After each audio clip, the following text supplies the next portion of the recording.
continue to purify, continue to work on self. And we are on chapter 42, weakness. So we've been covering the five folds of man these last couple of weeks. We're on fold number 3.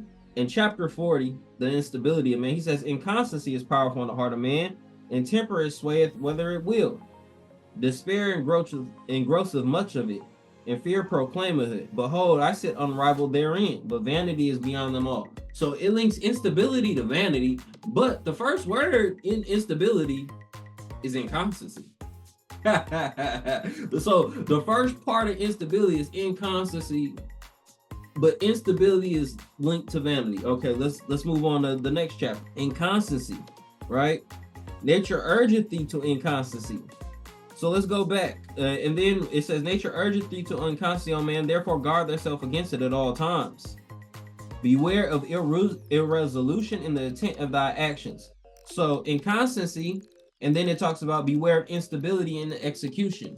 So beware of being vain in your execution. Taking the glory away from God. That's vain in your execution.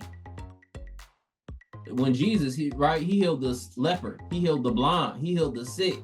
And people give all the credit to Jesus, but Jesus will tell you. He tell you in the Quran, he tell you in the gospel, he say, it was only by my God's leave that I was able to do this. See, he wasn't vain in his execution. He executed, and then when the people try to say, oh, Jesus, you did this, you did, oh, that was God. Wait a minute. Hey, wait a minute. He wasn't vain. You get what I'm saying? All right. And beware of irresolution in the intent of thy actions. So that's inconstancy. Doubts about thy own raising. So that's the part of inconstancy. Your intentions not being all the way right, and instability is vanity in the execution. So we see here, going back to key one in instability, because these things, inconstancy and instability, when you put them together, as we just read, that is what makes weakness. This is what we're making. If you're inconstant and you're unstable, what you are making is weakness. You may be more unstable than more inconstant. You may be more inconstant than more unstable. But either way to go, these two together combine and make weakness. How do we know this? Once again, inconstancy is powerful in the heart of man. So we're talking about inconstancy, and he's talking that's vanity. So vanity is powerful in the heart of man. Because inconstancy and vanity, instability and vanity, these are the same things. They're both types of vanity. So instability and inconstancy is irresolution in the intent of thy actions, and instability is in the execution. So vanity in execution and vanity in your intentions. Right? We say, so we talked about what vanity and execution is. When something happens, instead of giving the glory to God, you take the glory. That's one type of vanity and execution. Another type of vanity and execution is you didn't do it, but you take the credit for it, right? You know what I'm saying? Vanity and execution. Now let's talk about vanity and the intent. What would be vanity and intent? Oh, I want to go do a good deed so people think I do good deeds. So vanity and the intention is doing things for other than God's good pleasure, or for just doing the good deed for doing the sake of the good deed.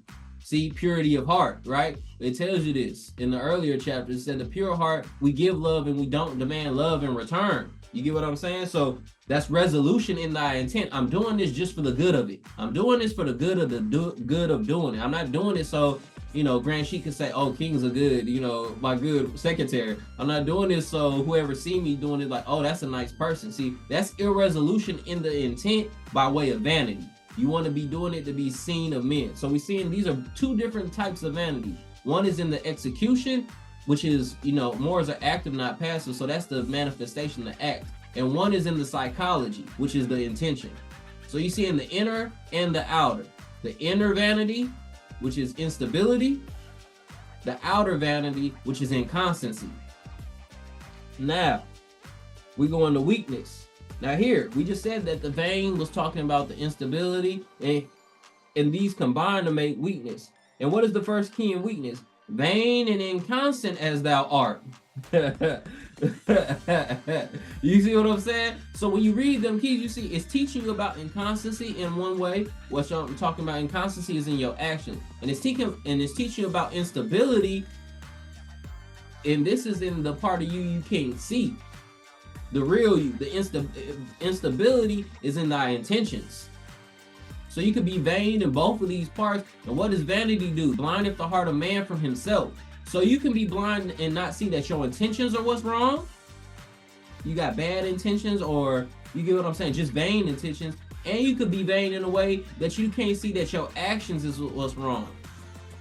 Now, if you got both of these, you see what I'm saying? You really don't see yourself clearly. So if you're blind from your psychology and your actions, what also are you blind from? Allows the causeless cause and the rootless root. You're blind from cause and effect. So that means what you lack in your life is accountability, because you don't get cause and effect. You don't see the negativity or the vanity in your intentions, nor do you see the negativity or the vanity in your actions. You are a completely blind person. You don't see what's wrong with what you think or with what you do. So what do you lack? Accountability. Alhamdulillah. And this is, we're going through the chapter on weakness. And he said, so vain and inconstant as thou art, O child of imperfection, how canst thou be weak? Is not inconstancy connected with frailty? Can there be vanity without infirmity? Avoid the danger of one, and thou shalt escape the mischiefs of the other. That's what I was just reading to you, how linked they are. If you get out of inconstancy, you're going to get out of instability. So if you don't know what's wrong with your intentions, because you could be blind to it, right? We're saying you're vain to it, you're blind to it, you're ignorant to it. So you may not know that it's something wrong with your intentions, but you may be working on doing the right thing. Then if you keep doing the right thing long enough, you'll see, oh, I wasn't right about that. You have a change in your intentions, your resolution to change. Now, you could be wrong in your intentions. I mean, you can see that something's wrong in your intentions, but you can't see what's wrong with your actions. So you start changing your intentions, and then as you change your psychology, you start doing different things, and your actions start changing. So that's why he's saying, if you avoid the dangers of one, you'll get out of the other, because they're inevitably linked. One is by the physical action, one is the psychology. Sometimes you don't have to work on both at the same time. Focus on one. I'm just gonna make this a habit for myself. When I started doing my daily prayers, that's what I focus on. I'm just gonna, I don't know a whole bunch, but I'm just gonna try to do these 5 times a day. I ain't trying to figure out everything else, because the Quran tells you, don't rush revelation until it comes to you. Let me reveal these things to you. So that's why I focused on the action first. Let me just build a good habit. I'll figure out all the psychology behind it when it comes. I don't understand it all right now, alhamdulillah, but I know God said make my prayers. I'm gonna just do that. You get what I'm saying? I know God said fast. I'm gonna just do that. So that's what I would say. If you're dealing with some weakness, some instability, some inconstancy in your character, I will focus on building good habits. And then as you build good habits, you'll see your psychology change, because it's hard to change your psychology, because you have to identify that that's not you. You have to identify as the lower self. And until you do identify as the lower self, you're going to think it's you talking in your head when it say, go do this or go do that. Oh, go do this or don't do that. Or take a nap instead of doing this. You think that's you, but that's your lower self tricking you. So weakness. Wherein art thou most weak? In therein where thou most seem strong. And there in that wherein thou most glorious. Even in possessing the thing which thou hast. In using the good about thee. Are not thy desires also frail? Or knowest thou even what thou would wish? When thou hast obtained it. When thou hast sought it after it, behold, it contenteth thee not. Wherefore loseth the pleasure that is before it relish. And why appear that which is sweeter yet to come? Because thou art wearied with the good of this, because thou not knowest the evil that which is not with thee. Know that to be content is to be happy. Once again, teaching you about being in the moment, that sometimes I know for myself, you'll be in a situation you want something else, and it look good, like they say, the grass is always greener. Then you get in that situation and you know what all came with it. So you don't know about the evil that comes with that situation. So content yourself with where you are and what you know, and handle it accordingly. Could thou choose for thyself, would thy creator lay before thee all that they could ask for, would happiness then remain with thee, or would joy always dwell in thy gates? And that's kind of what I started with the call with, is if your heart isn't securing the oneness of God and doing things only for God's good pleasure, or doing it only for the good, treating others how you would want to be treated, it's like, even if all the happiness was given to you, would it remain in your gates? No, because you're not happy, you're not content. Nothing's going to feel that contentment in your soul that you're looking for. It's not going to be another person. It's not going to be a relationship. It's not going to be money. None of them things, when you get them, you're going to realize it's just stuff. Yeah, you got more money so you can do more stuff. Or you got more accessibility to do things to keep yourself busy, right? But there's always moments of stillness, whether that's before you go to sleep, whether when it's just in the house, whether it's when you're traveling. And in the moments, you're gonna realize you're not happy, you're not content. That's why you're trying to get somewhere. That's why you travel. I'm trying to go over here and be happy and have some fun. I'm trying to go do these things. I'm trying to go do that. So the only way you're gonna reach this contentment is with having a sound heart. So I'll stop right there. It's a lot more keys in here, but I want to give others a chance to build on the chapter. So praise Allah, welcome in, welcome in. You know, work on purifying your intentions. And the best way you can work on purifying your intentions, or I won't say the best way, but one way you can work on purifying your intentions is developing good habits for yourself. Don't try to do it all today. Develop something small that you do every day. Like I said, for me, I worked on my daily prayers. That it gave me 5 goals a day. You know what I'm saying? Some days I would do 1 when I first started. Whew. Some days I would do 2. Whew. And then when I was getting kind of consistent, I would always, if I didn't do all 5, I'd always at least get 3 done. I would get the first Fajr, Zuhr, and Asr. I would get them 3 prayers done. But them night prayers, I might be tired by them, especially if they was like, oh man. And then I kept working, and then sometimes I'll miss them, start all over again. I'm doing 1 and doing 2. And then you just keep building, but it's like working out. Sometimes when you're working out, to go up to that next weight level, say if you're on the bench press or squatting, you don't actually do a squat. You know what you do? You just grab the bar and hold the weight. I'm just holding it. You get what I'm saying? I can't squat this right now. I can't bench this right now. But I'm just holding this 225. I'm usually doing 135, 170. I'm going to hold this 225. And I'm going to put this weight back down. Then next time, I'm going to hold it for a little bit longer until I can bench it. So that's what you got to do sometimes. You get to these positions. You learn these things. You hold it for as long as you can. You hold doing that right thing for as long as you can. When you let it down, because you just reached that level, you're going to come down. Life is full of ebbs and flows. So when you let it down, all you have to do is do what you did to get back up there.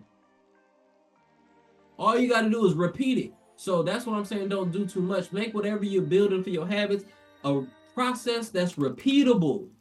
Any athlete, anybody who's successful in life, other than people who gamble, and we Muslims, so we don't gamble, will tell you the best kind of success is repeatable success. Any athlete, anybody will tell you that. It's repeatable success. Any business owner will tell you that. The best kind of business is repeat business. Alhamdulillah. So the best kind of habits and the best way you can build yourself is developing habits for yourself that are repeatable for you. Not what you see me do, not what you see Grand Sheik do, not what you see someone else do.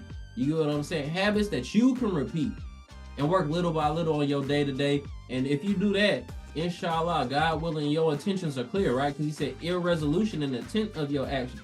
Your resolution is clear that I'm doing this because this is good for me. Not that I'm doing this because of the result. Because you might not get the results you're looking for. I'm doing it because it's good for me. And if you can maintain that, God willing, you'll be able to continue to grow and progress forward. So with that, Moors, I want to open the floor up to the Moors. Happy Holy Day. It's a lot on weakness, but I think we covered a good portion of what makes up weakness. And as now that you know the essence of weakness is the chapters that come before it, which is instability and constancy. And now that we've kind of discussed and we come to the, we start to realize that inconstancy is the action, instability is the mindset. And if you can, now you can work on one and get rid of the other. And so you might have someone who you have a stronger willpower mentally. So you might want to work on instability. And you might be somebody who has a stronger willpower physically. I can get myself up in the morning, I can work out, I can do these things. So you might want to work on inconstancy. Whichever one you have more of a strength in, your physical or your mental, work on the four that's aligned with that one. And you'll see the improvements in your life, inshallah. So like I said, more, the floor is open. So if we can get some hands up, and we'll open the floor before we turn it over to Grand Sheik. We got some business to discuss. Happy Holy Day, Islam. Rise on the 7, giving perfect praise to Allah, Father of the universe, Father of all things. I give high honors to all true and divine prophets, Jesus, Muhammad, Buddha, and Confucius. I give honors to our prophet, Noble Jew Ali, peace be upon him. I give honors to his forerunner, Marcus Garvey Bay, peace be upon him. I give high honors to our Grand Sheik, William Osiris Bay. I give high honors to our assistant Grand Sheik, Sunday school teacher and divine minister, Sheik King Ali Bay. I give high honors to our Chief Mufti, Sheik Leon Asher. I give high honors to our Assistant Chief Mufti, Brother Sani Bey. I give honors to the sisters on the call, and I give high honors to the brother on the call, Eduardo. With that, I greet you all the universal greetings, peace, Islam. Assalamu alaikum. I just wanted to add to this and just say I appreciate that you build AGS. I appreciate where we at. It was something that, I feel like it was needed in this moment. I'm always coming to our meetings with the expectation to take something or to receive something in the moment that's necessary. Not ever knowing exactly what that may be, and whom that may come from, like you made note of too, in your build. But I will say that just in that moment right there, everything you broke down is like, okay, that's I'm not saying that's all I came here for, but that's what it was. Feel like that was packaged for me. So I really did appreciate that, Mo. I just wanted to add that for now, and gratitude. Praise Allah, gratitude, more praise Allah, praise Allah. Allah is the best of planners. Like I said, Allah speaks through man to man through man. So alhamdulillah, it truly is a blessing and an honor to come here and build, because like you say, you don't never know who's gonna trigger what from you or what you gonna hear or who gonna inspire. You know what I'm saying? It just be like our last call on Sunday. The whole reason I got into that call about Abraham was a call before Brother Leon was talking about. I forgot exactly what he said to trigger that whole thought process when I was reading my Quran, but it was because of something that brother was building on that made me even see something I hadn't seen before. Ain't that something? And I want to draw that back to, we always talk about that story about Moses and the God and Kidder. And Moses was said he was the smartest in the land. So people asked Moses, right? And this is how the whole story got set up. It was like, Moses, who the smartest in the land? This one, Moses is a young prophet. He the prophet of God. He said, me. God let Moses know you're not the smartest in the land. So Moses and his servant at the time, they go to find this man that God said had more knowledge than Moses. And on their way, his servant lost a fish. And then they kept going, and then Moses was like, bring me our meal. We've suffered much on this journey. And the guy said, oh, I lost that. I thought you saw when it took to the sea in a weird like tunnel. And he said, only Satan made me forget to tell you. And Moses said, that's what we was looking for. So you never know where the inspiration is going to come that's going to lead you back to the right track. This was a prophet of God. You get what I'm saying? Moses, who was guided back to the right track by an accident from his servant. Alhamdulillah. So he was guided back to the right course. Of course, this is all done by Allah, but you never know how Allah's going to guide you. You never know what's going to be that instant. So, I just wanted to put that in there. It could come from a child. It could come from someone you don't perceive it from. That's why you have to be open to the truth and not who's delivering the truth. And myself, I've been blind to that sometimes, because maybe the person who's delivering the truth is a hypocrite or a liar or this, or they steal or they cheat or they do things where you're like, hey, wait a minute. But they have moments. They have moments, because what we're truth and falsehood is strangely mixed. So you can't knock the truth from wherever it comes from. And so I just wanted to, more is to be humble to the truth. Sometimes I think we're being humble to the person. Oh, I got to listen to so-and-so. Don't listen to so-and-so. Listen to the truth. Forget so-and-so and them. You know what I'm saying? It's not about them. God is delivering that message to you. They're using so-and-so to get that message to you. So don't be blind to the Allah and other people. Even if they themselves are blind to it. They might be vain and they can't see it, but you can see it. Allah might be delivering you a message. Don't follow the example or to follow. So you got to learn how to interpret it and see it. But yeah, alhamdulillah, praise Allah. If we go forward with that, I know a lot early in my life, I learned a lot by seeing people and not wanting to do what they wanted, not wanting to follow their direction. Like, oh, I'm not doing that. You know what I'm saying? Like, I'm not, I know I'm not going that way. You know what I'm saying? Like, I know that's not what I'm going to do with my life. Alhamdulillah. But now, as we get to our righteous forefathers, it's good to see good examples too, because what I learned with learning that way, just for myself, learning from the example of I know what I'm not gonna do. Just because I know I'm not gonna do that doesn't mean I know what I am gonna do.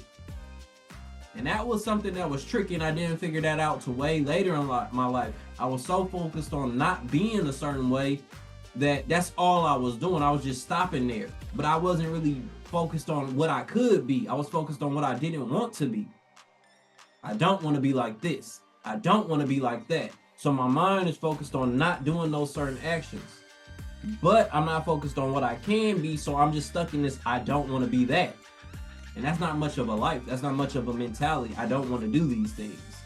You have to know what you want to do just as much as what you don't want to do, and that's called balance. So I was unbalanced because I only knew what I didn't want, but I had no idea about what I did want. I had no idea about Islam. So I praise Allah for that.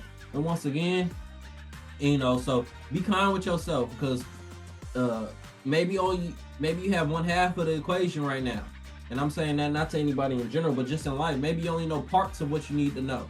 Maybe the other parts are still coming. That goes back to what I was starting to call with as well, when Allah said, don't rush understanding, or when the revelation is coming down to you, when you're reading the Quran or when you're reading Allah's signs, don't rush it.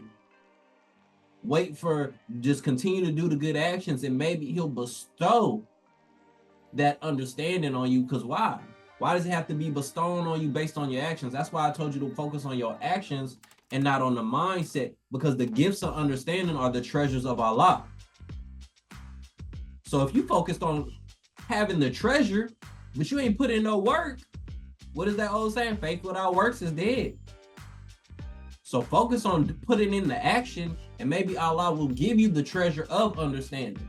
He tells you that when He talks about Moses. He said, when Moses reached the full age of maturity and strength, we bestowed on him knowledge. And and He basically lets you know the reward for excellence is excellence. So that means Moses was an excellent character, humble, loving, everything God wanted him to be. So He gave him knowledge. He said the same thing about Joseph. He said, when Joseph reached the full age of maturity, we bestowed on him wisdom and knowledge. And what is the reward for excellence other than excellence?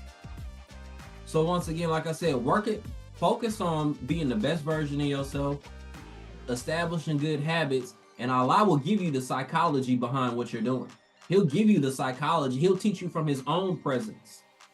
Going back to what I was relating to about the story about Moses and the God. But also what Allah says about this God is we taught him mercy from ourselves and knowledge from our presence. See, if you do the right thing, and if you want to go to the higher echelons of knowledge, those things are only bestowed on people who have good character. And character, we talked about this other time, character is talking about virtuous acts of the soul. So your good character, only one way you can know that is by being active. So that's actions, doing virtuous actions. If you do virtuous actions, Allah will teach you Himself.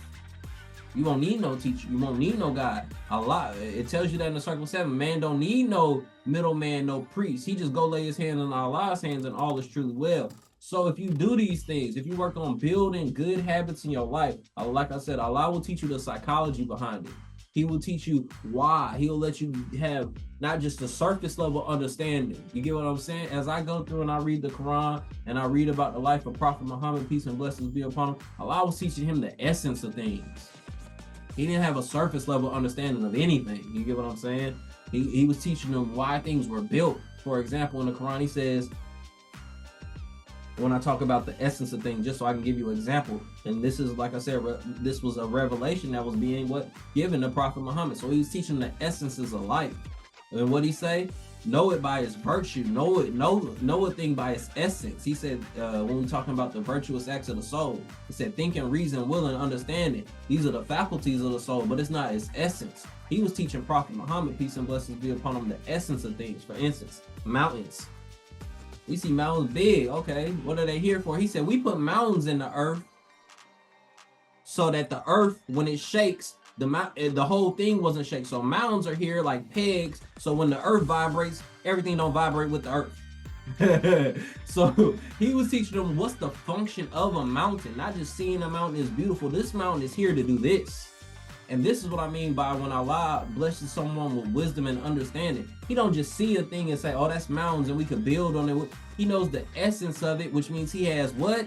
Insight into that thing. That's when you know the essence of something. I have insight into it. In our Cycle 7, it said Jesus meditated before he went to the talk to the people, insight into things. It told you about contemplation and meditation. That's insight into something. And that is a gift from Allah. Alhamdulillah. So alhamdulillah, praise Allah more. You know what I'm saying? That's what we want to work on. We want to do these things. We want to work on these good habits. And if we have good intentions, and if we are constant. So, and I want to break those words down into virtues. And constant or constancy in good intentions. So if you are sincere, that's good intentions. And that's also resolution. So if you are sincere and patient, two things God is asking you to do: be sincere, good intentions, truthful, sincerity. Be patient, be constant. If you do those two things, you won't have any weakness. Then you can keep acquiring knowledge, but the action comes first, because knowledge, once again, is the gifts of understanding are the treasures of Allah, and he appointed them to people. Like I was just telling you about Moses and Joseph. He appointed them this much knowledge or that much knowledge. So if you keep doing virtuous actions and keep purifying yourself, we was talking about this earlier, cleaning out your heart so you make room for God. And how do you purify yourself? In the Quran, it's called zakat. He says, hey, if you did this wrong, go feed 8 people, go feed 60 people, or fast for this amount of days, or free a slave. And we know slavery is mental nowadays, so free somebody from mental bondage. And these are acts of purification for your own soul. So this is what we working on more, is build good habits. Let Allah bestow on you the knowledge and the wisdom. Islam, Moors, peace and love. Happy holy day. In the name of Allah, I rise high on the seven, giving perfect praise to Allah, the author, the creator, the governor of the worlds, the almighty, eternal, and incomprehensible, the one who is supreme, most wise, and beneficent. In him alone belongs worship, adoration, thanksgiving, and praise. Praise be to Allah, who existed before creation and the giving of life, who shall continue to exist after all things have perished. O Lord, keep me firm in thy religion, as long as thou shalt keep me alive. Let not my heart deviate after thou hast guided me, and let me have mercy from thee. Verily, thou and thou alone is the giver of life. Allahu Akbar. I give honor to all true and divine prophets, Jesus, Muhammad, Buddha, and Confucius. I give honor to my illustrious and industrious forefathers, the harbinger Marcus Messiah Garvey, and our prophet Noble Drew Ali. I give honor to our national Grand Sheik, Cosmo Il, our assistant Grand Sheik, King Ali Bey, our Circle 7 Quran, the Holy Quran of Mecca, our Constitution and bylaws, our 101 questions for Moorish children, our Sisters Auxiliary, and our Moorish Youth League. I give honors to all faithful members of the Moorish Science Temple of America, and I give honor to you all for your investment today. I extend honors to all sheiks, sheikesses, members, guests, and all within the sound of my voice. I greet you all with the humble words of peace, Islam. In the name of Allah we pray. In the name of Noble Drew Ali, we give honors to the honorable, credit to the creditable, and salvation to the salvageable. Peace on earth and goodwill to all humanity. Islam. Islam, Moors, peace and love, peace and love, peace and love. Happy holy day. I give high honors to all of the Moors that spoke before me. You Moors answered well. What an honor, what a pleasure it is to make our meetings, to make the meetings, our Friday Holy Day meetings, and to, more importantly, be able to worship under my own vine and fig tree. A lot has gone on in my 7-day cycle, and I just want to give you some of my testimony and some of my experiences that I learned throughout the week. Again, Sunday school and last Friday, the calls have been wonderful, very educational, very uplifting. And again, I'm always in the thought process of studying self. How can I be better? How can I do better? How can I think better? How can I be more positive to my peers and my community? And you more surely help me in that study and that endeavor of myself. Beautiful demonstration from our Assistant Grand Sheik and Divine Minister, King Ali Bey, on the last couple of chapters in review. Instability of man, inconstancy, and weakness. You know, here we able to study some of the issues that all mankind has been suffering from since the fall of man, you know, and our noble prophet, Noble Drew Ali, he gave us fivefold that man should study, must study, in the study of self. But of course, we know it's other foes that man struggle from also. But in our beautiful pamphlet that was compiled by the prophet, he gives us clear instructions on resolution, on how to fight these foes. So I do want to camelback a little bit on weakness. And I just, over the keys that the Moor went over, and as I was reading over it myself, I see a lot of weakness comes from being connected with possessions and the things that we desire, the cardinal things, the materialism. And it speaks on that in key 9. Key 9 on the instruction on weakness on page 53. And I love when these dialogues are actually question form. It makes you contemplate your friend. It makes you more relatable and see how it relates to your own life and in your own experiences. And key 9 reads, is there anything in which thy weakness appears more? Is it in the desiring of things? It is in the possessing and in the using of them. We growing up in the West and here in America, having Instagram and all of these other platforms to where we see how other people are living, we get to, compare ourselves to other people. And a lot of the times we are comparing the things that they have, the bigger house, the better job, the money and things of that nature. And in my study of self, I realized that the real strength comes in what you can live without. I had a brother, and we were, building on it. He was like, the real strength comes in what you can live without. A lot of people, once you take away these possessions and stuff, they fall back into weakness. They feel weak without their Mercedes Benz, or without their fancy jewelry, or with their clothing and the other materialism that we tend to desire, in the idea of happiness. And the next key speaks to that, key 10. It says, good things cease to be good in our enjoyment of them. When nature men pure sweets are sources of bitterness to us. From our delights arise pain. From our joys, sorrow. Even me, myself, I've been guilty of desiring things and becoming weak for those things, sacrificing to achieve whatever I'm trying to achieve or purchase, if you will. And then once I get it, I'll be like, that's it? Or once I start enjoying it so much and I realize that, now I want to obtain something else. Now I desire to get another material thing or something that I feel would gratify, whatever I'm trying to do at that time. And that can fall in so many different fields, whether it's relationships or, material things, clothing, jewelry, cars, houses. The true happiness is being one with Allah, knowing of your higher self and your lower self and being able to study that. And our beautiful prophet, our industrious prophet, brought that back to us. So the real happiness for myself now that I've realized is being able to study myself in a way that I was ignorant to before. And knowing that I was ignorant to some things. Our National Grand Sheik described that as now we have holy instructions. In the chapter on unity, in the first key, it talks about that. It says, the gifts of understanding are the treasures of Allah, and he appointed to everyone his portion and what measures him good unto himself.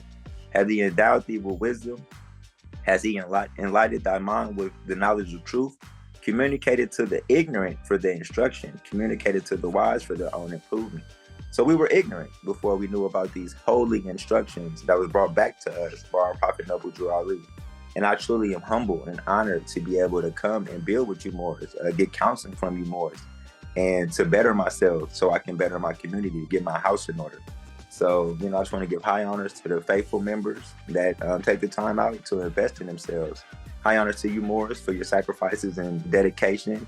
And I call it investing. You're investing in yourself. You're investing in the knowledge that you can teach our children in our community so that we can have a better pattern. Now I want to be more intentional, as we talk about in our temple all the time, being intentional and sincere about my demonstration. It makes me more conscious of the words that I use, the energy that I'm giving them, being attentive, and it's just a beautiful study for myself to correct some of the things that I am as a Moorish child myself. Man knows not by being told. If man knows, he must then be what he knows. So it's important for us to be these characteristics and these attributes and not just talk about them. So it caused me to reflect and to, make sure that I'm I'm talking it, I'm walking it like I talk it. You know, it's important for us all to not just talk these words, but to be these words and to be these actions and to execute these actions. You know, how did the prophet begin to uplift Moorish Americans? By teaching them to be themselves. So it's so many different ways that we can demonstrate that and give it to our Asiatic brothers and sisters. You know, we hear that Islam is growing. We see it on social media. You know, our prophet in the 1920s said it was upwards of 200 million practicing Muslims at that time.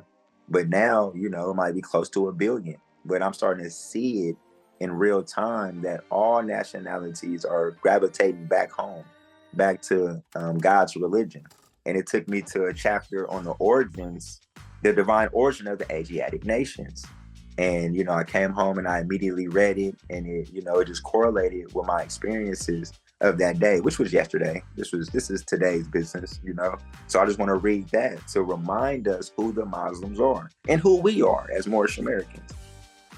Page 56, chapter 45, XLV, the divine origin of the Asiatic nations. The fallen sons and daughters of the Asiatic nations of North America need to learn to love instead of hate, and to know of their higher self and lower self.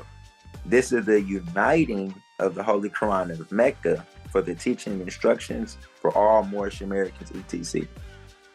As I've been building in my cycle this week, you know, apparently, you know, people in our movement, in our paradigm, don't know what uniting means. To me, it means to unite these teachings with the Holy Quran of Mecca. We are to unite this book and the teachings in this book, the instructions in this book, and the knowledge in this book to the Holy Quran of Mecca. And it's for all Moorish Americans, etc. It's been interesting to see the confusion and some of the misinformation just in that single line itself. As I build with more, sometimes they say Muhammad was never even mentioned in the Circle 7. And I don't want to get too far into that, but this is in this chapter. The keys of civilization was and is in the hands of the Asiatic nation, the Moorish, who are the ancient Moabites and the founders of the holy city of Mecca.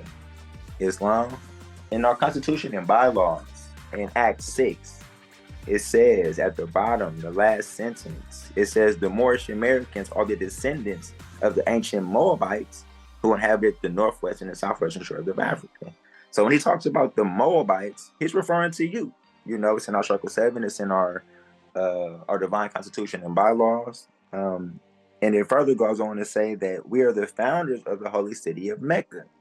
There is no separation, you know, but coming under, you know, certain teachings and information, you would think that there's a separation between the two. And our prophet says it so many different times in both the literature, our Circle 7, and in our constitution and bylaws that, you know, we are the Moabites. And the Moabites are the founders of the holy city of Mecca. But as I go on, it talks about who are the Muslims. It says the Egyptians, who are the Hammatites and the direct descendants of Mizraim, the Arabians, the seed of Hagar, Japanese and Chinese, Islam. So our prophet knew who the Muslims were. Coming up, I just thought that the Muslims were the Arabics, you know. So to meet a Chinese Muslim in real time in West Oakland was just so beautiful and humbling to me. And it's just connecting so much of the information that I've been learning for the last 3 or 4 years. And it's just so beautiful to see that I'm in the right place, learning the right, correct stuff. That, you know, we got a prophet that came and brought us back this information. Key 4, the Hindus of India, the descendants of the ancient Canaanites, Hittites, and Moabites from the land of Canaan. The Asiatic nations and countries of North, South, Central America. The Moorish Americans, the Mexicans of North America, Brazilians, Argentinians, Chileans in South America, the Colombians, the Nicaraguans, and the natives of San Salvador in Central America, etc. All of these are Muslims, Moors. So the 200 million that our prophet described in our literature, the growing number of Muslims all over the world, I think it's upward of close to 1 billion. You know, we know that it's about 8 billion people on the planet, you know, they say, but to hear and to see in real time that the Islamic community is growing and it's a part of all nationalities. Sometimes we get too caught up in our information of who the Moorish Americans are, and we feel like we're special. And yes, we are special, but you didn't do that. Our national grand Sheik is always described that your mom and dad made you a Moorish American, you know. But to find Islam is a whole different demonstration. To accept Islam is, you know, the most beautiful thing in the world. You know, sometimes we feel like we're entitled to certain lands and we're entitled to estates and different things, but you know, we know in the Islamic community, there is no big me, little you. There is no rich and no poor. Everybody is equal, and that's how Allah made us. We're all equal, more. I don't look at different nationalities or a tone of skin and say that I'm better than them. And what's the point of being better, or, you know, having melanin, or, you know, being more athletic, or you can jump higher or run faster if your character messed up? You know, if you still treating people bad, you know, that's not the will of Allah. That has nothing to do with your skin color or where you were born on the planet. That wasn't even decided by you, you know. But what is decided by you is how you treat people. You know, are you trying to climb the ladder of perfecting man? Are you feeding the homeless? Are you saying good, kind things to children? Are your words, works, and deeds in alignment with Allah? It don't matter how much melanin you have, that you feel like you're favorited by Allah. You know, even in my experience in the Moorish movement, I had some great help by some Europeans. You know, the Prophet said, if the European is helping me, why not you? And I've had that testimony. I've had that experience. So I no longer look at, I did used to look at the amount of melanin, or if they were Moorish American, and give them favorite. But now I'm starting to realize that, you know, man, it's not the body nor the soul, especially not the body. Especially not the body, because the body is full of sin. The body is full of these cardinal desires that won't help you in the hereafter. And I'm one of the Moors or Muslims or Muslims that really truly believe in the hereafter. I'm a believer, so I'm looking to the inner works of people. You know, I'm looking to the character, and I'm looking for your actions to back up your words and your knowledge, and, you know, what you've been learning on this journey of life. You know, not just if you got a fez on, or if you so-called dark skin, or your complexion. That's starting to mean less and less and less to me as I continue to study myself. So all of these are Muslims, all of those nationalities and groups of people that was mentioned in the above keys. The Turks are the true descendants of Hagar. Who is Hagar? You know, we had a great, beautiful demonstration on the Prophet Ibrahim, you know, on Sunday. That was, you know, demonstrated by our Sunday school teacher. Hagar is the wife of Ibrahim that birthed Ishmael. So it's truly our connecting back to our foremothers and forefathers. And it's important for us to know the history so that we can see who we truly are, rather than just regurgitating something that we saw on a 20-second video on Instagram, on YouTube. You know, go back and study yourself.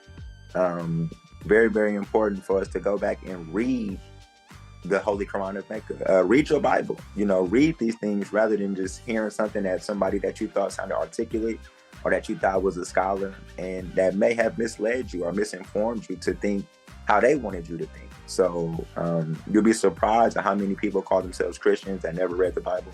And even some Muslims that call themselves Muslims that have not opened the Holy Quran of Mecca.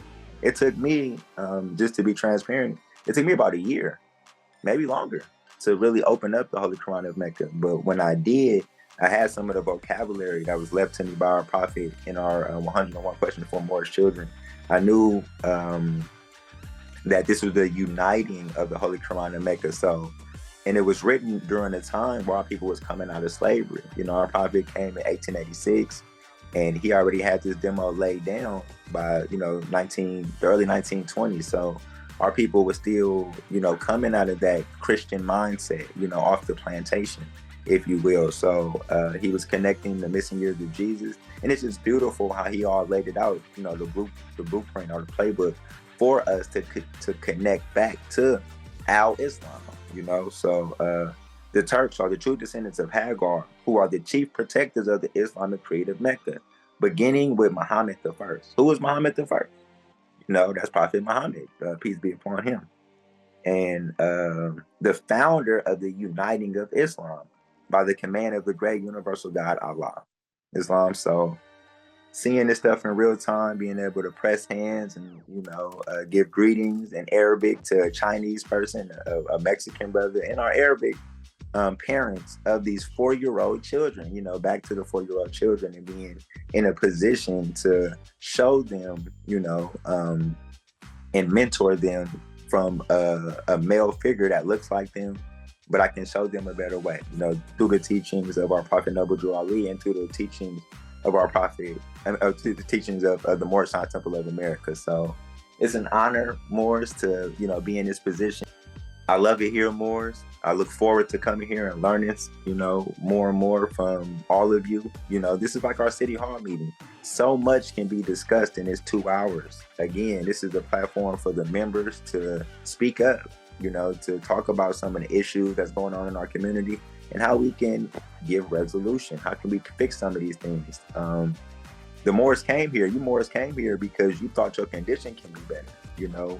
We looked around and we see our neighborhoods and our city, and most of the major cities in the U.S. are deteriorating, especially the Asiatic cities. The homelessness is at an all-time high. I think it's upwards of 650,000 homeless people, and that's just a number that they counted.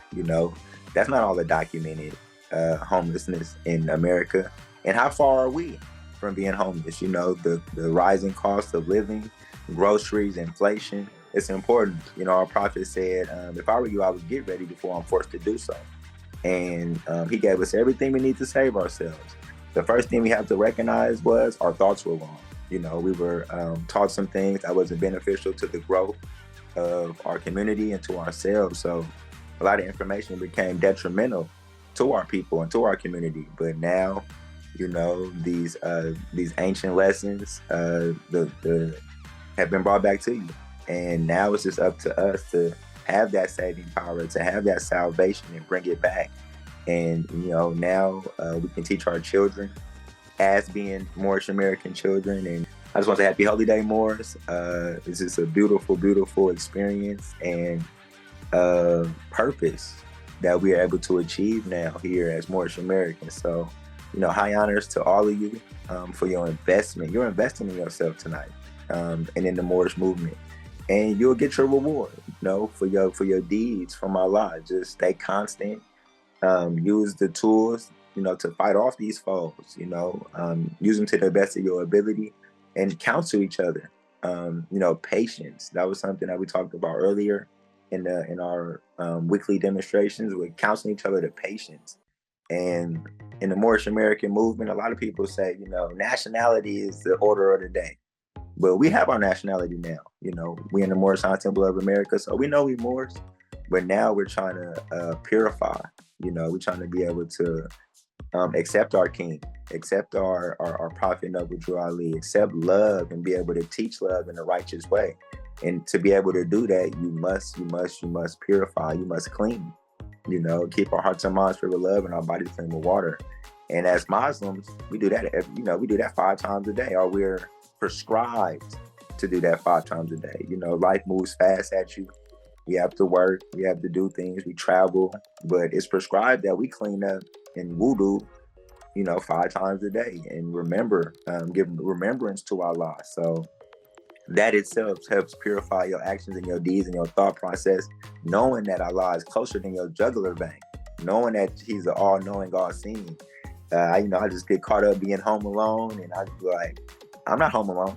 I know Allah watching, so let me do something progressive. Let me pick up my circle 7. Let me work out, whether it's physical or mental, or mental exercise, because it's just important to always remember Allah and to know that you will be judged for your deeds here and your actions here. That's been, taught from, at least from the time of Jesus, or we can take it back all the way to Akhenaten. So this is ancient information that was brought back to you during this, your segment of life. We only live to be 100 and some years old. That's just a blimp of, when time never was. And our people have been fighting these foes for millions of years, I would say. So it's been, put in the hands of you for you to teach and instruct yourself and your children and save yourself. And I just think about sometimes, a lot of people didn't have the opportunity to come across this knowledge. So how humbling is that in your little blimp of time that it's been put in your hands? It was an organization set up for you to study yourself. So now I really feel like it's no excuses. It's here now, and we can make them. Life is hard, life be lifing, as they say at this point, and we dealing with some things that other people didn't have to deal with, but we have resolution, and all of us are here as patients in this divine hospital, and we aware that we came in here sick, but now we have the access to the cures. And the cure is to study yourself, is to get back to the ancient creed of your forefathers, which is Islam. And I truly believe that, Islam saved my life. I have this conversation all the time about, I was just living wrong, rather I thought some of my actions and deeds were good. But our assistant Grand Sheik talked about that. Imagine thinking that your actions was good, and on that day of adjustment, you don't get no credit for none of the homework you did, So now I have the blueprint, the playbook, and now I just got to execute, So with that, Morris, I'll yield the floor.